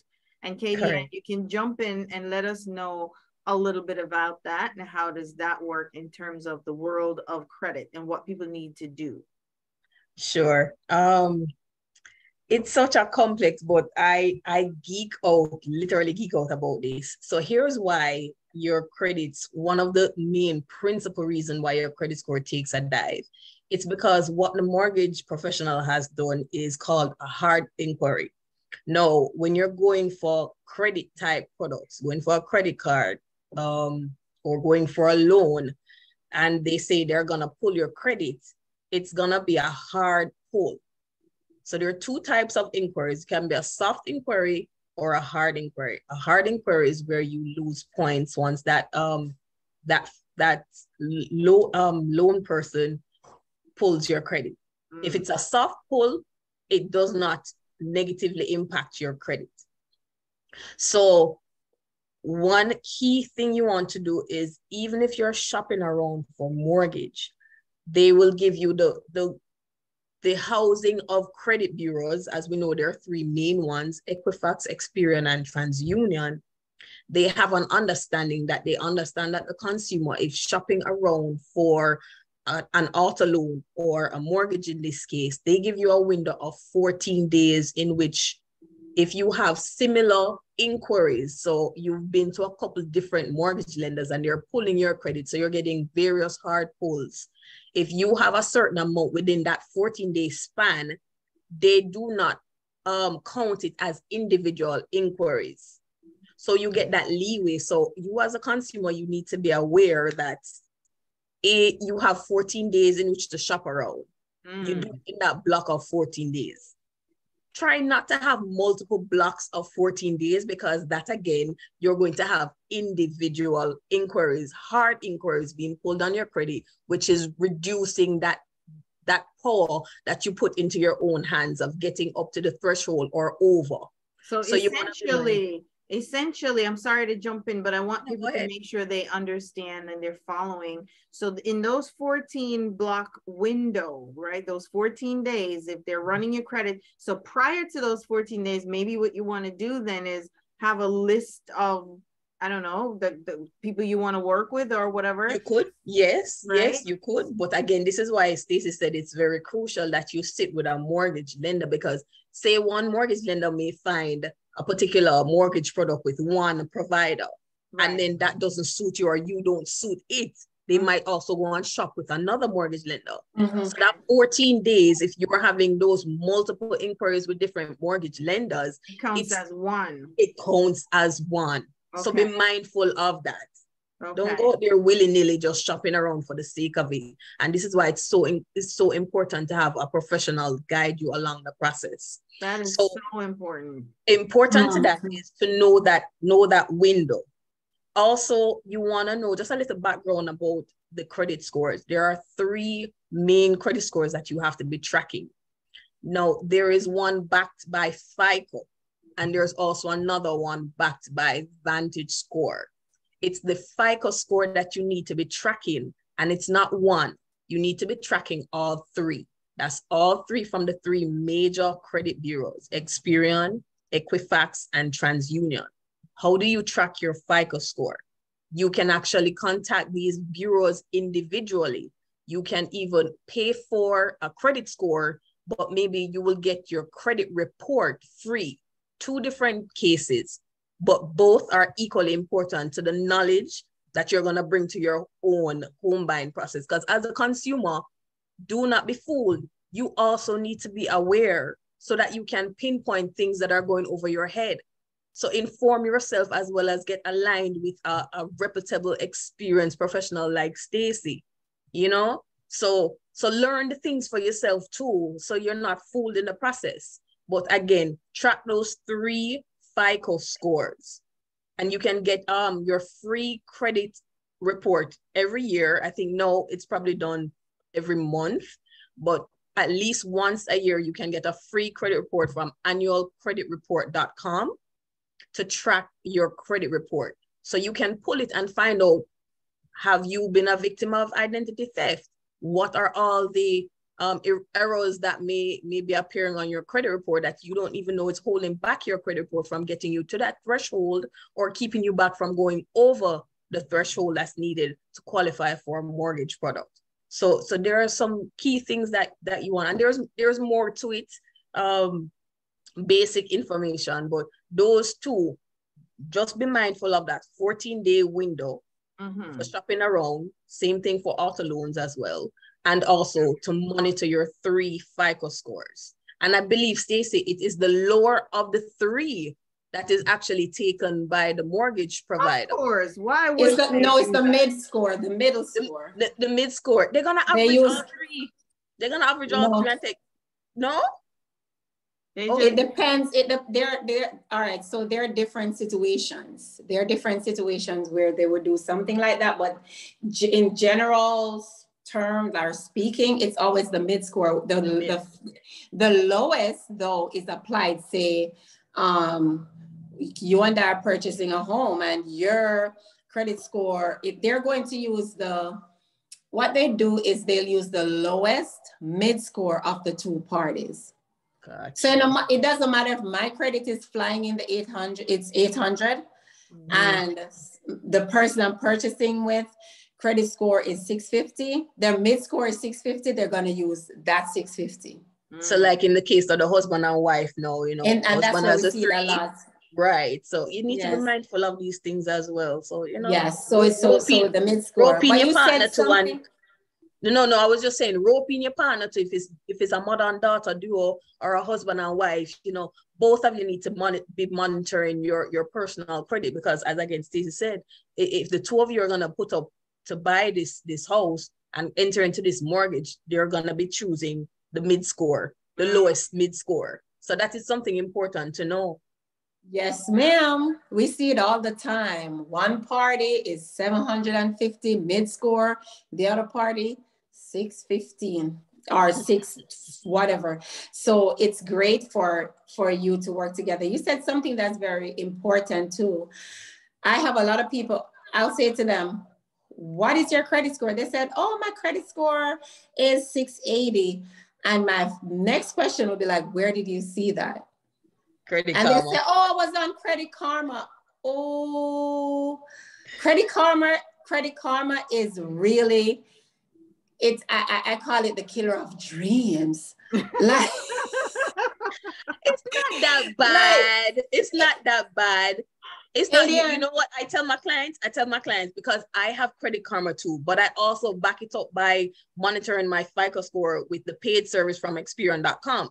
So Credit Karma, what I have found, is very good on identifying changes to your credit report. Yes, I think they're very good on that because, you know, they're selling the information and they're selling the dream of, oh, you could qualify for this card. So, you know, as soon as something changed on your report, oh, there it is, you send out an email. It monitors. But also with that, Credit Karma is using the Vantage Score model, which is not what most 90% of the lenders issuing credit, they're not monitoring Vantage scores. It doesn't work mortgage one, the FICO scores. Right. And this is another thing that we all need to understand as well. So if you may go to the car dealership to purchase a car and they give you they get a certain credit score, it is definitely going to be lower when the mortgage person does it. They do a deep dive, and I've seen the mortgage broker pulls it and then it goes over to underwriting. Underwriting find more things. I'm telling you. So if when for mortgage purposes, if you get a report of a 680 on Credit Karma, trust and believe when that mortgage person pulls it, it's now down to a 650. Right. From trial and error, Stacey. From trial and error, Stacey, I think the difference between my FICO scores and Credit Karma scores have always been round about maybe 40 to 70 points very big difference. That's very big. It's a big jump. That's a huge disparity. And that's just mine. That's just mine. Not some you people, only. Some people, it might be lower. Some people, for whatever reason, heaven might be smiling on you and it's the same as your FICO. But this is why it's important. I've never seen it the same. It's always less. It's always less. So I always say to them the very same thing that you've said it to me before. And as I pick up, I'm a sponge, I suck it up and I repeat it. I said, you know what? It is very important for you to use credit. You can use Credit Karma. It's free to track it. It will tell you, you have this inquiry, you have this, whatever it is that happened. However, it is critical that you do that. What is it? The annual, what is it? The annualcreditreport.com, and that gives you a free credit report, but your credit report is different from your credit score. Most of these bureau, they will give you your score at a cost, sometimes maybe at $1, or sometimes it's a paid monthly subscription, but usually it's paid when you're asking for your credit score. So if you see, get your free credit report, yeah, typically it's free. But if you're looking for your credit report and credit score paired together, or the credit score by itself, it's gonna be at a cost. What about the banks? Okay. So hang on, stick a pin right there, and then we'll come back to that because, you know, we have so many listeners all over the world, literally, who are listening. So I want to make sure they're following everything because it's so important. So basically, everybody, you can go grab a pen and paper. We always say that on this show. Okay, grab your pen and your paper right now. I'm giving you a couple seconds if you hadn't done that already, because I want you to take this down. It is so crucial. These ladies are sharing some important stuff with us right now. So if you want to get your credit report, okay, you can go to www.annualcreditreport.com. Okay, annualcreditreport.com. Put in your information and all of that, follow the prompts, and you will get your credit report. Now, the question is for our listeners, are you getting it from the 3 important credit bureaus when you go to annualcreditreport.com? Are you getting Experian, Equifax, and TransUnion? So you're getting, when you order that annual credit report, you're getting it from all 3. You just have to go to that one site and you see the 3 bureaus sending it to you. Okay, so let me just add for you listeners, be very careful because it is going to take you through a process of identification. So there are going to be some questions that they're asking that is pertaining to you. They're multiple choice. Some of them might definitely not apply, but be keen on answering the ones that do apply. And it goes one bureau at a time. So it'll list out all 3. You check off the first bureau. It'll take you through that security screening. And then if all is well and you pass that, they will present the report for that particular bureau. Then once you've gone through it, I recommend my clients always download it, save it to whatever device that you're looking at. And then it will ask you, are you finished? Do you want to exit? Or do you want to continue to the next credit bureau? And then you always choose the next until you're through with all three. At some points, it may not even produce, it may give you a message to say, oh, we can't issue your credit report at this time, but feel free to write us a mail and they'll give you the address. Take down the address, send in it might ask you to copy, proof of identity and send it off to the bureau, send it off in the mail, and they'll mail you the report. Okay. So then you also mentioned something about, and I'm moving a little faster now because I'm watching the time, but you also mentioned the credit score. So when we get this credit report from Experian, TransUnion, and Equifax, we're getting the credit report, but we're not getting our credit score. Now, where can people get their credit scores then if they want to know that important FICO score? So for the free score, I would say My FICO, I think that's going to be at a cost. My FICO, at one point in time, Discover had a feature, which I don't think is no longer available, but they had a feature of giving you your free Experian FICO score. That product is not available now. So most of the times it's probably going to be at a cost. Some may be at like $1. But Experian.com, TransUnion.com, or Equifax.com, you can go on and actually pay to get your credit score. Or some banks, some financial institutions, or even your credit card issuer may give you your credit score on your statement or on your online platform. So you can check it that way, but be sure to find out, is it the FICO score or is it an Advantage score that I'm tracking? That was the next question I was going to say, because like my bank provides you the credit score. They say, oh, check out your credit journey. And then they give you the score. You see the number. But like you said, is it the actual FICO score that you're getting? And is that a combination of all three credit bureaus score that they're giving to you? Where is that number? Like what numbers is that the number you should be using? So important, as a knowledgeable consumer, dial the number for your credit card issuer or your financial institution and ask them, where is this score coming from? Is this from all three bureaus? How did you get the score? Because the complex side of the whole credit game is that they're using mathematical models to calculate your score. And each financial institution will have a different ingredients that they put in that calculation. So you may find your scores being different across the financial institutions. Yep. Right. I've experienced that. Mm-hmm. So it is possible, but at least the number one thing, you don't know what you don't know. So first, find out what's going on with your credit report and your credit score. Okay, so that, everybody, is crucial. Make sure that your credit is on point.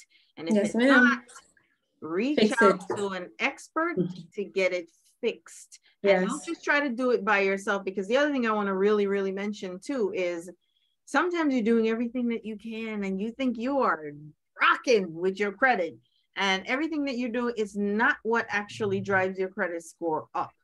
Mm-hmm. You know, so there are a whole bunch of rules of what you need to be doing. So you need an expert to guide you to do the right things. Yes. And I'd like to add on that DIY, don't not DIY. That's how I started in the whole process, but it takes you only so far. And then you gotta get a professional entering in to help you with the disputing process. I mean, you can do your own dispute letters, but again, get somebody that's on this 24/7, you know, this is what they do. Get them to help you.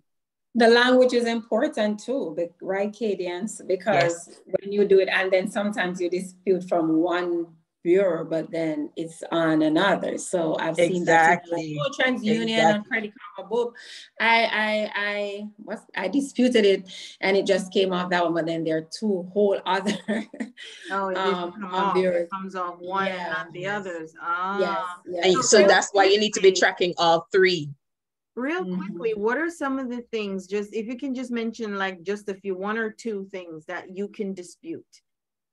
So when you say you can dispute it, like what are you talking about for somebody who's listening? What do you dispute? You're disputing anything that's erroneous, anything that is not you. my name is Kadian Clark. That's my married name.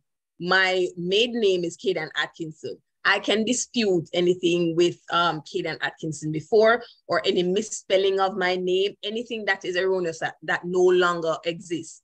Any old addresses from, you can dispute that. Anything that's not current and accurate, you can dispute. Because that can affect your credit?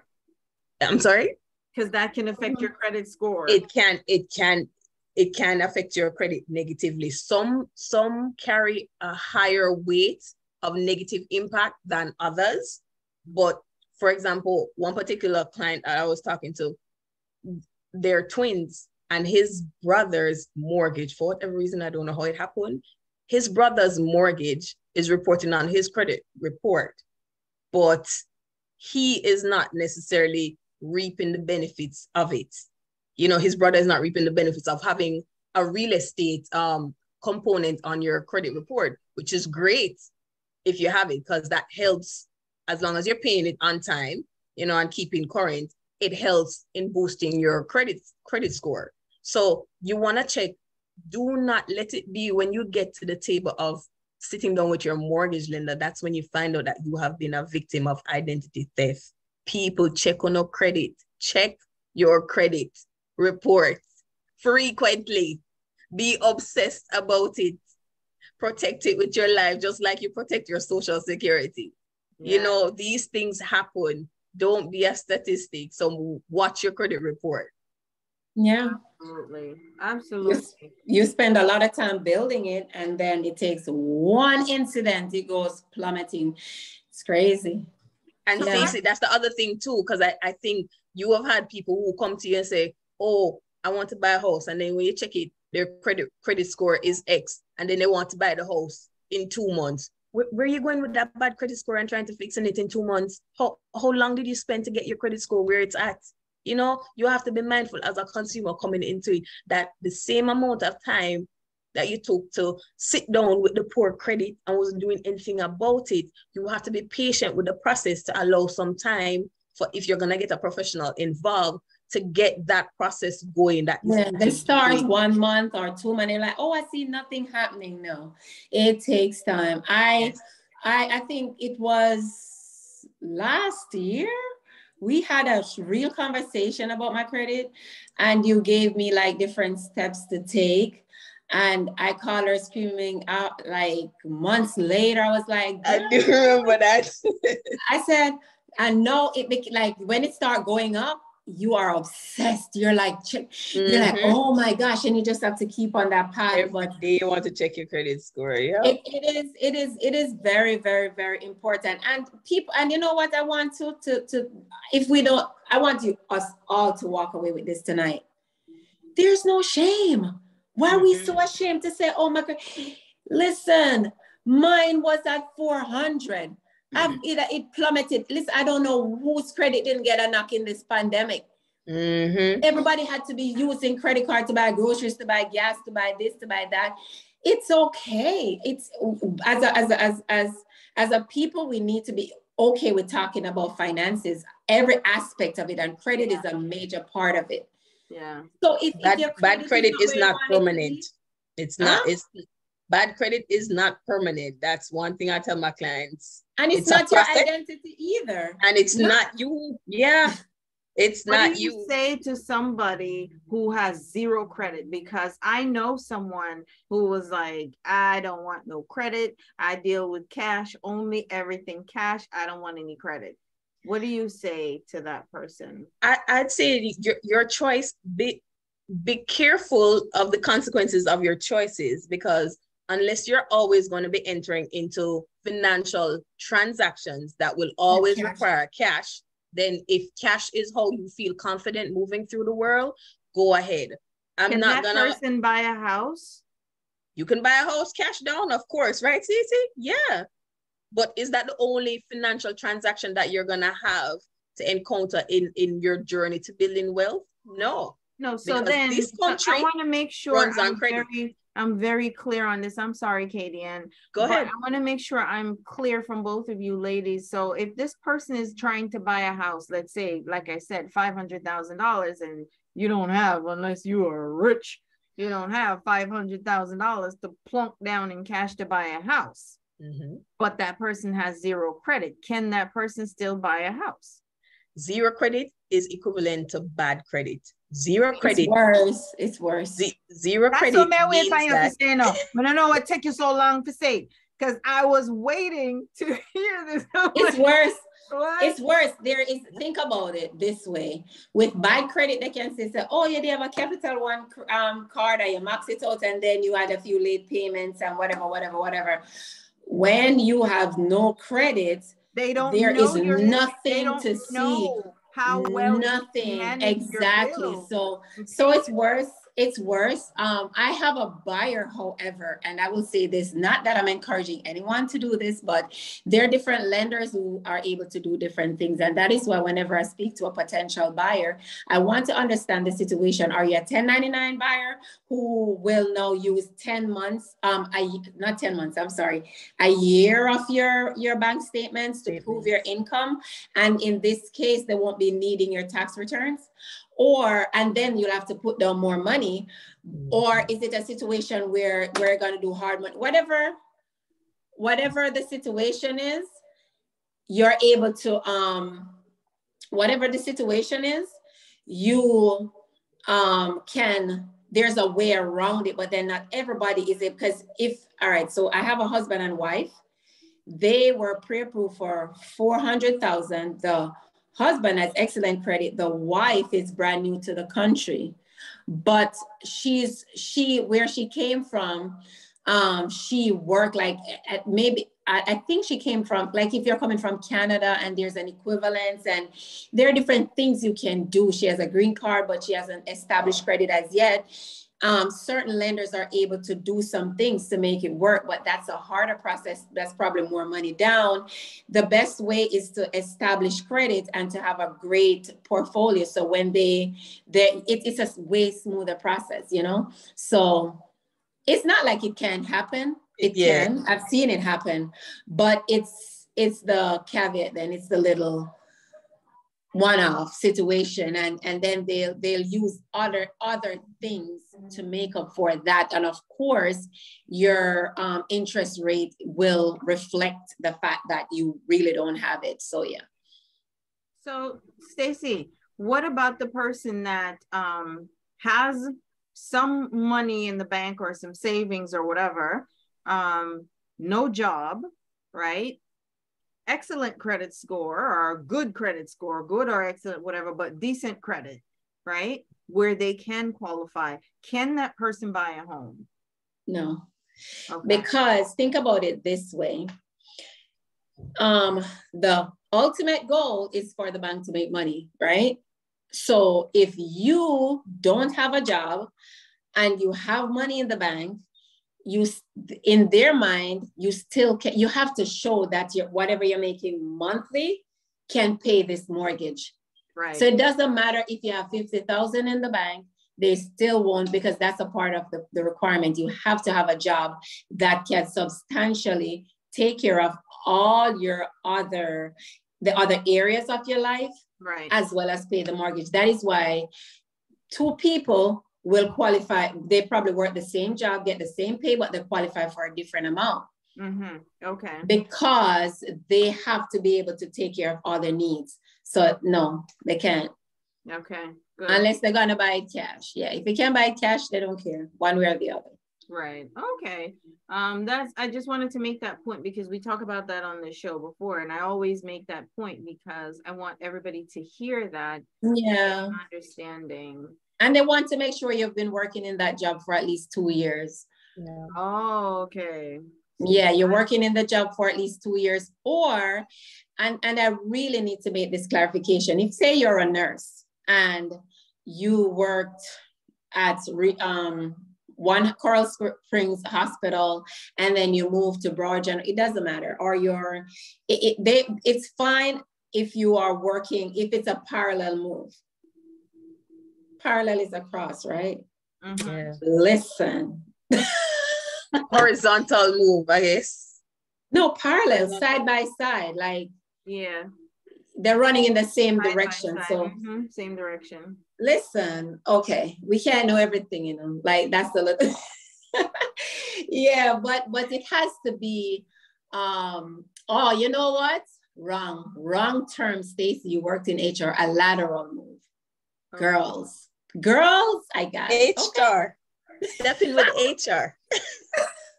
It's a lateral move, meaning that it's the same. So also, if say for instance, you were in nursing school last year and you completed and you got a job at the hospital, you can buy, because they're like, you are in school, that's your profession, you're now in that job, you can buy. So there's so many different layers. You have to talk to a mortgage professional.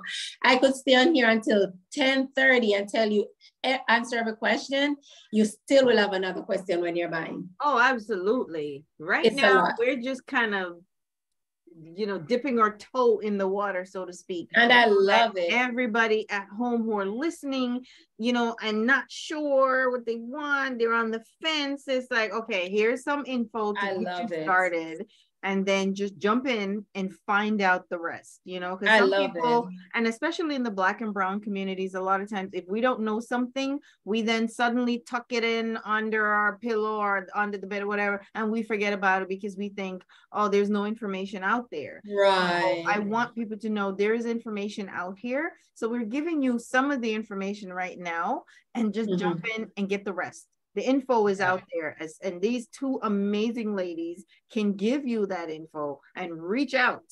Okay, if you want to learn more, you know, we're just whetting your appetite right now. Yes. So I want to, so for somebody at home, real quickly, I want to run through this. So if you ladies could just give me like quick answers. What are some of the pros and cons? Let's start with the pros, right, of home buying. Then somebody is contemplating, I don't know if I should do this right now. What are some of the pros, the good aspects, the advantage of purchasing a home? The good? Oh, yeah. Lord, it's stability. I would say the first and foremost, I will say stability. Why? Because let's just think about, where are you located again, Carol? New York, New Jersey. Okay, so I have a lot of colleagues in that area as well. These places, it is crazy everywhere. Yes, so one of the main things that I will say as it relates to home ownership, why it is so important and beneficial, one of the main pro is that it is it's the value, you know, as with a car, an expensive purse, whatever it may be that depreciate, a home never depreciate. And even if, and you say, well, Stacey, the market changes sometimes. No, it doesn't. And let's talk about the fact that when you own a property, you can always take out the equity and purchase another property. Let's think about what the rental market looks like currently. With the prices going up, your mortgage never goes up. It's your property. If you're locked in at a certain rate, it is there. It doesn't fluctuate like with your rent. So those are like benefits, like solid benefits of owning a home. Okay. And then if you work from home, you can write, okay, then we'll tell you can write off your space that you use, right off that office space. I'd say, add to that, Stacey, I'd say one of the key things is owning a home is it's a lifetime award. It's an achievement that boosts your ego and just gives you that pat on the shoulder and say, yeah, you know, I did it. If you have owning a home as one of the key marks of success, I'd say, yes, you have done it if you own a home. So the pro is that boost in self-esteem, that stability, that this is mine, you know, and it's one of the elements in building wealth, you know, owning a home, building wealth for yourself, not only for yourself, but starting that generational wealth. It's a home that can pass down to, you know, those coming up, those in your family. And if you have been a beneficiary of a home being, you know, you inheriting a home, you understand the value. Even if you, especially if you didn't own a home and you inherited a home, you can sell it. That money is yours, or you can live in it. You know, that's more. Hopefully, it would be a mortgage free. You know, so it's definitely a key in building wealth. And one con, because we have to wrap up, but one con, and I will jump in by saying this, it can be very expensive. Yes. Just like putting your car on the road, and every time you turn around, oh Lord, you got to do some more. There's so many different things. When you get paid. This, you got to do that. The maintenance can be expensive. Can you give me one con for somebody? It can be a source of liability, especially if you are not doing anything in your house that is generating income. So if you're not renting a room, if you're not close by like a stadium and you can rent out a driveway, if you don't have big enough yard space where you can put in a little small, what they call it, the self-contained unit where you can rent out outside in your yard or in the backyard. Or people boats, people to store their boats. Yeah, if you are not able to turn some part of your house into an income generator, it can become a liability if you were only on the verge, right at the edge of, barely qualifying for the house and barely making the money just to get you the key into the house. Then you have to think about, okay, furniture, I'm going to put that on a credit card. Okay, maintenance, I'm going to put that on a credit card. So it can add up. It can get over your head. Become a liability. Yeah, absolutely. Now I do need to wrap up. So if you could, both ladies, wrap up for me in just, let's say, 30 seconds each, right? What's the most critical thing that you want to tell somebody right now who's listening? They're on the fence, they're not sure what to do. What would you say to them right now in terms of the process of home buying, what they should know? But let's condense it like maybe into like 30 seconds or less than a minute. Stacey? Each of you anyone can start. Did you say Stacey again? I did. Okay. All right. So I just want to leave with everyone listening. Tonight, I just want to remind you that you can become a homeowner. It is possible. The key to becoming a homeowner is to plan and to make the necessary sacrifices in getting there. That's it. Excellent. And Miss Kadian? I would say the first thing in stepping up is reaching out and asking for help. So contact your nearest professional. You can reach me at k.r.clark on Instagram. Can you repeat that? On Instagram, the famous IG, it's at k.r.clark. C-A-R-K-E? K-R-C-L-A-R-K-E. Yes, K-E. Some people just move off the E. It's K.R. Clark. Yes. So I just wanted to spell it for those who are listening. Got you. I know exactly, because not every Clark has an E on the ending, but Katie Ann's name has an E on the ending. So if you're on Instagram, it's k.r.clarke. You will find her, and she is the credit expert. Then she will give you all the credit advice and information that you need. She'll work with you and give you the guidance that you need from there on. Okay, because that's one of the most critical things to start off. Any other contact info you have, Katie Ann? You can. It's okay if you don't. It's just I'm just trying to give them everything. Well, for all of my hustlers, my 9-to-5 entrepreneurs, you can reach out to me at email me info@mastermindbizsolutions.com. If you have any questions about booking so fast, and I'm gonna put this in when we post this onto our YouTube channel. So info at Mastermind. Okay. Biz, B-I-Z. Okay. Solutions with an S at the end.com. Okay, got you. So shoot me an email if you have questions. Got it. Excellent. And Stacey, same for you. Okay, so my email address is sdrummond realestate@gmail.com.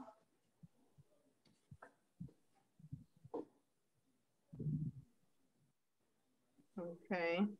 Don't worry, people. We will post this link. Go ahead, Stacy. Yes, and my Instagram handle is Stacy the Realtor. So it's STACY, the Realtor. Excellent. And remember, everybody, don't panic. I know that they're knowledgeable, they're amazing, and you guys are so impressed with what they shared with us today. So don't worry. Their information will be in this episode on our YouTube channel. So make sure that you go out there and you check it out. You click on it and you'll see it. Okay. And please, please, please reach out to them. You see how knowledgeable they are. Go ahead, Reese. I know I've been quiet all evening, but Reese, hi. No, first I'm just tired. Yeah. I'm like, but you guys were giving all that information, so I just let you guys do it. But it's not me to be silent. Right. But all the information that you gave, I mean, you guys just took over. I didn't need to jump in. So she had an overactive weekend, so today. I saw. Yes. Somebody was busy, so fell asleep on us. When you have to put young people things to the side, right? None of that. Enjoy life to the fullest. But what I want to say, Kadian, we are having a mini Elite Woman mini expo. So it's going to be in November. So that would be a good opportunity to come out and so the information to Stacy, and whenever she check her, which it could be Stacy busy. You may get it next week or something like that. Wow. And that is why I did not share my cell phone number, because why? It's when the email comes in, I go through it, I clear my inbox, but if you should look at my messages, I have over 500 text messages on Red. Wow. Because people are always soliciting, make this billboard, make this flyer, you can do this and you can get leads. It's just a lot, but the email comes, Andrea, the email comes in, I'll get it. She's so bad at text, but I have to put her out there. I love you. Yes, she always putting people on blast. She does Andrea. Well, ladies, can I just extend my gratitude to you too? You are braver than the rest, braver than most, to be putting yourself out there to provide a platform to communicate information, relevant information, and keep the Black and Brown communities aware, because listen, you can't find your way in the darkness, and your darkness, you have to enlighten it with knowledge. And I really love that you guys have set up a platform to share that information with the communities. So big up and much respect to you guys. I'm back anytime. Man, whenever you need me, just let me know. I love actually to share about my nonprofit a little more. Any progressive minded Jamaicans that have migrated in the last 12 months, or who are planning to migrate in the next 12 months. We'd love to get in contact with them and help them to get a smarter way of starting their financial journey in this new country. It better yet, Kadian, I will get your information and cut out the middle person. Cut out the middle. You understand? So I'll get your information. You know what? You know what? I show up when at the right and the most. It's true.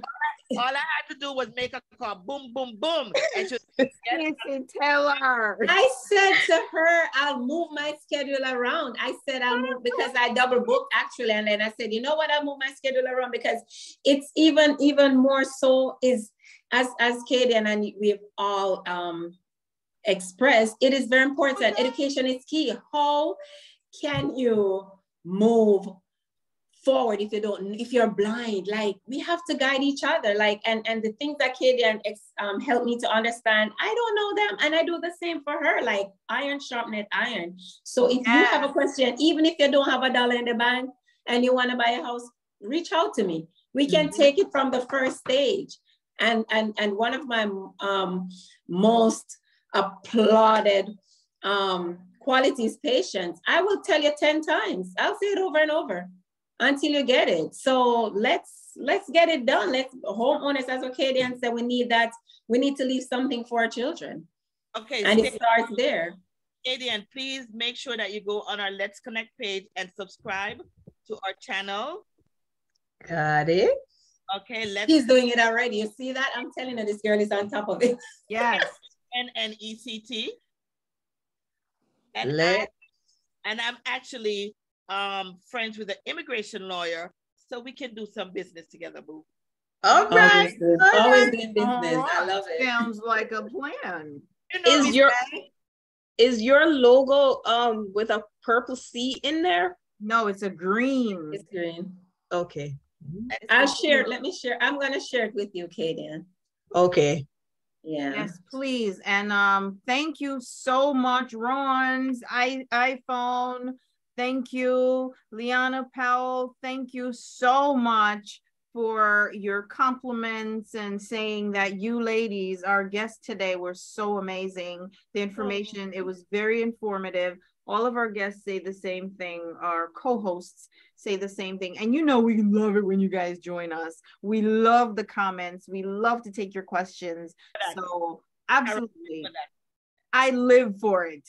So Ron and Liana, that's right. Yeah. Thank you so much for having me, guys. Thank you. And our friends on our IG, on our Facebook Live as well, who are with us. We love you guys always. You know we do. So whenever you need us, we're here. Definitely. We're gonna get you back to expand more to elaborate on your nonprofit. I'd love that. Thank you. Even deeper in the credit issue, because that's such an important thing, right? It is. It is so important, and a lot of us don't really have the full understanding of how important credit is to our existence in this country. Yeah. And all you need is a basic. You know, it's so far and deep, but all you need is the basics, and let the professional take care of the rest. But you yourself, arm yourself with the basic.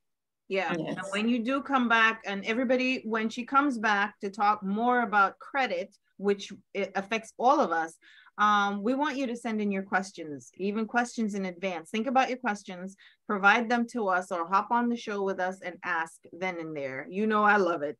So we love you, ladies. Thank you so much for joining us. You're very welcome. And we will definitely be knocking on your door. And Miss Stacy, make sure you answer your phone. Right. So you can come back. Look at her. Yes, I had to put you out there on blast. We will have look at me jumping on the bandwagon. We will have a conversation off air. Yes, you and I. And it won't be over mimosas, okay? Woo! You in trouble now, girl. She is, yes. All right, thank you, ladies. All right, have a great evening. Soon. Yes, bye. All the best. Thank you. Goodbye. Bye. Miss Racy. Yes, ma'am. So we have come to the end of another amazing episode. I tell you that when I tell you I'm tired, I am like, oh, you say I'm silent. When I'm silent, you know what time it is, right? But it was very informative. And I love the fact that Acadian is targeting immigrants that are coming up to. Yes. It's like Credit 101. You understand? Because that's awesome. They did, and that's a good idea right there. So that's a great idea, because like you said, like you were saying before, it should be in the packets when people come to this country, because they don't know that it's such a critical thing. Part of living the American dream. You know? Yes. Part of living it, my dear. So absolutely, I agree. So we've come to the end of another show. We had another awesome episode, Reese, and we love everybody for sticking with us, hanging out with us this evening. You know we love it. Come back when, Reese? When are they coming back with us? Mondays, 6 p.m. to 8 p.m. Eastern Standard Time. And you can listen to us on My Turn Radio. And if you don't feel like listening to us on My Turn Radio, you can join us on Facebook Live. And if you don't have the chance to listen to us on Facebook Live, you can hop over to our YouTube channel. Let's Connect. And even if then you don't even want to watch us, you can listen to us on our podcast. Okay, so there's no reason for you not to tune in to Let's Connect. Exactly. Okay. And if you're ever not certain about where to find us, you forget the links or forget something, we also have an IG page on Instagram. So hop over there. We remind you if you can't find it, like if you're not certain of what our logo is or whatever, the links are always over there in our Instagram so that you can just click it. You don't have to search for it. Just search for Let's Connect with a K. And we will link you over to our videos on YouTube so you can just go enjoy yourself. And what do we always ask everybody who supports us? What do we ask them to do when they get to our YouTube page? We need you to click, subscribe, and share. Yes. We want our show. It's a good show. I'm not good, what can I say? We are doing a good job. Yes. On the feedback. And we love doing it based off, like you said, Reese, on the feedback of our audience. Yes. We are providing something vital. And a lot of people do not even know, they're not aware of this information. So we want to push it. We want to get it out there to people. If you're not aware that the info is out there, that we have all these amazing people that can provide it for you. So check us out every week on Let's Connect. Yes. And we love you. This is the show called Let's Connect. It is the show where you find compassion. I'm sorry, what? You always do that to me, girl. They heard what I said. I didn't hear you. More compassion. More empathy and less judgment. Thank you, everybody. We love you. See you next week. Bye-bye.